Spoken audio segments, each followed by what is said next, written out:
Hello Chris, it is Tuesday, March 29th. I have a bunch of stuff to talk about today, so we're going to get right to it. I must say that I really enjoyed your last video. I really wanted to film myself watching it for the first time because, as you well know, you don't sing unless I'm drunk. So I really wanted to be able to savor the moment that I knew I was sober and you knew I was sober and I got to watch you sing. However, I was too anxious to watch it to wait to get dressed, and you really didn't want me filmed in my pajamas. So here's a live reenactment of me watching your video for the first time.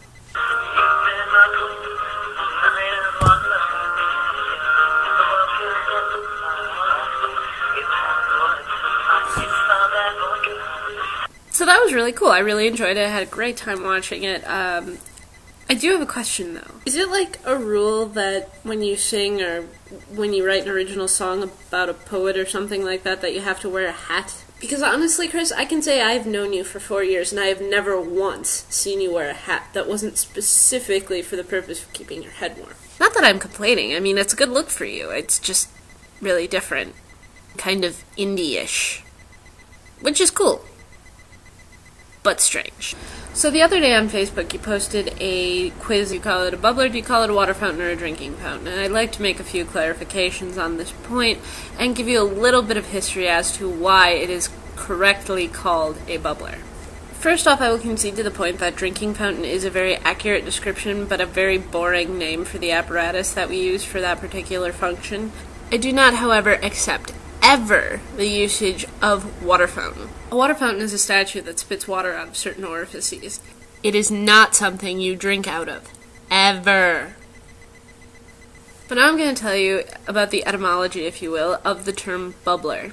Bubblers were developed in 1889 by the Kohler Waterworks, which is now the Kohler Company that is based out of Kohler, Wisconsin, which is an amazing corporation. If you've ever had a chance to go to the factory, you should. Actually, I really wouldn't recommend it. For my 8th grade graduation trip, my entire class was bused to Kohler, Wisconsin to go through the entire Kohler factory, which may be very interesting if you are 40, 50, or, have a slight interest in bathrooms. It's not good for a large group of 13-year-olds who want to be anywhere but where their teacher wants them to go, which happened to be a factory filled with delicate porcelain things and very hot machinery. If you ever do find yourself in Kohler, Wisconsin, however, there's a great restaurant that is right down the road from the Kohler factory. I can't remember the name of it right now. It's got great hamburgers and probably has even better steak, but again, I was 13, so I didn't really appreciate it. The original bubbler design was created by Harlan Huckabee, but it was Kohler who patented and trademarked the name. The original bubbler drinking fountain thing shot the water 1 inch into the air and straight up, pretty much creating a bubbling effect. Do you like my hand gesture for bubbling effect? I don't really know what I'm doing anymore.